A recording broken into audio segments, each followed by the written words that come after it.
Hi, everyone. Welcome to today's show. I'm so excited to introduce again Brianna Mad Doc. Thank you so much for hopping on the call today.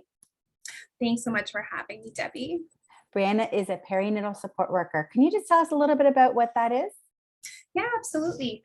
So I am a registered perinatal support worker and I'm an educated professional. I took my course through Mohawk College.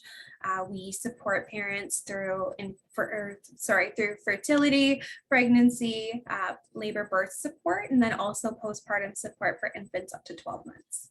That's awesome. Well, definitely a wealth of information and resources. And thank you so much for hopping on today. So today we're talking about something quite new to me, and this is actually visual birth plans. So tell us a little bit about what that is. I'm sure many people have heard of birth plans in general, but this sounds a little different. So visual birth plans is it's in addition to a regular birth plan.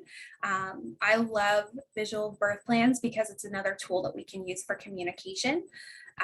So typically it's a sheet of paper that will have your birth preferences on it. Things that would be included would be like limited cervical checks, the type of pain management that you want, the environment that you want for your birth area. So if you want to have a quiet, darkened room, we're not gonna, turn on all the lights and it be a loud space. So the idea of the visual birth plan is that this gets displayed in your birth location, whatever setting you choose. And then this is a great communication tool so that all professionals, when they come in, they can see what your birth plan is and everything's just outlined right there. So it'll typically have some icons, parents' names, support persons' names, and then any specific information about your plan. That's great. So how it mainly differs is a birth plan would be something that they would sort of be thinking about versus actually putting it down on a page. Exactly. That's great. That's great. Well, I know whenever we put things down on paper, they often happen versus when we put them out in the air and think, okay, no one knows my plan, but let's visualize it. Right? That's great. That's great. And you and I both know how, you can always be versatile with your plan. You have to be flexible, but at least it gives everyone an idea of what you are trying to achieve during your birth. So I think that's amazing. So why would someone use a visual birth plan? What are the benefits of that? So the benefits of a visual birth plan is, I would say like you have your plan, and I know that a plan is going to possibly change, and that's okay, and we're going to be prepared for that. But the visual birth plan would be so that your whole birth team can easily access that information for you. If we do up a birth plan and we have it on file and it's in paper and it's in a folder, our team, whether if you're in a hospital setting, your team might not be able to have that time to go in and say, okay, we're going to look at Melissa's birth plan right now, and this is what she wants, and that's okay. So what the visual plan is, it's a reminder to the birth team. So if we walk into the room, we know that Melissa wants to have limited cervical checks. So we're not going to say, hey, would you like a check right now? Unless it's, a necessary thing. So it is kind of a communication tool for parents to communicate their needs to the rest of the team, a reminder for the team of this is what our goal is and this is what we're working towards, so that everyone can all be on the same page together without having those verbal reminders. And then mom's getting upset because she's like, well, it's in my plan, and how come no one's read my plan? So it's really a tool that we can use to make the experience for parents better and also communicate the needs and the wants of the parents to the rest of the team. Amazing. So it sounds like these are types of things that would be very important to the parents. And it could be, as simple as I want to birth in the tub. I don't want to be laying on my back, right through to what kind of medications they want or are willing to use or not to use. So they can really be as extensive or even as simple as they want. They might just want a certain amount of music, certain type of music playing with a certain ambiance in the lighting, and that might be enough for their birth plan.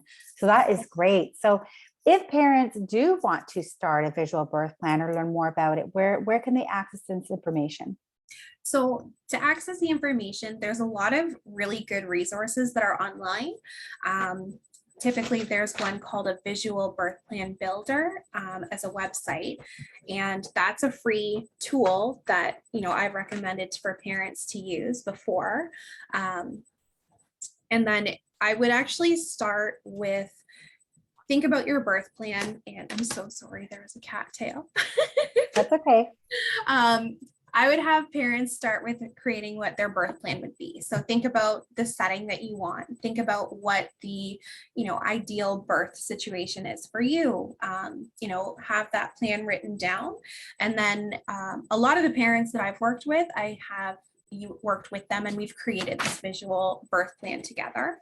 And then also what I like to do is when my parents are getting ready to go to the hospital, that's something that I'll say, okay, make sure you have your birth plan is in your bag, but I'll also have a copy of it too, so that I know for sure that we're definitely making sure to have that so that we can go in and make sure everybody has it.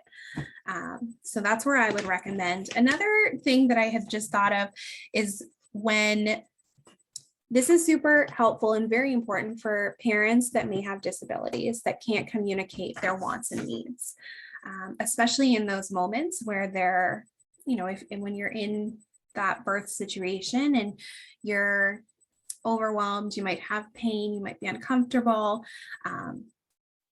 I have supported a lot of parents that have intellectual disabilities and are not able to verbally communicate and articulate exactly what they want and what they want to experience. So this is another tool that we can use for communication for, when our parents aren't able to communicate for themselves, and their support partners or, parents, whoever might be with them, is not able to communicate those wants and needs as well.